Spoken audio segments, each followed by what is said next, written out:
In today's video, I'm going to teach you how to fix Microsoft OneNote not responding, starting, or opening on Windows 11.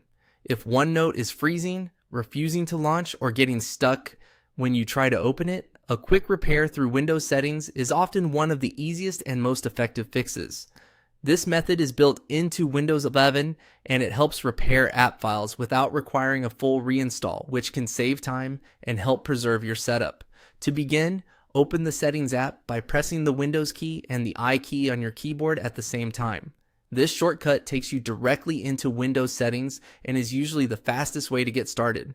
Once Settings is open, go to the search bar inside the Settings window and type Installed Apps.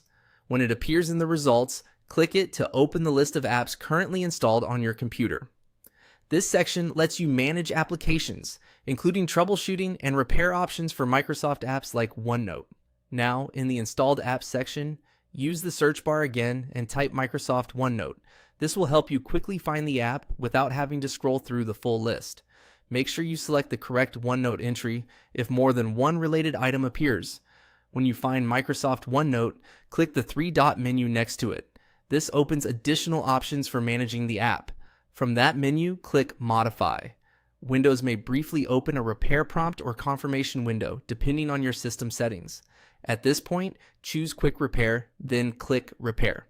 The Quick Repair option checks for common problems and attempts to fix them without needing an internet connection.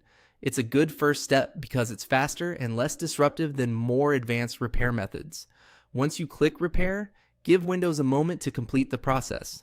The time can vary slightly depending on your system, but it usually finishes fairly quickly. After the repair is done, try opening OneNote again and see if it launches normally.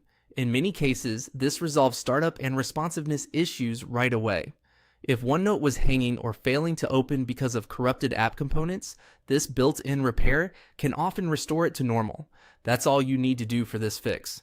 Follow those steps carefully, and you should be able to get Microsoft OneNote working again on Windows 11.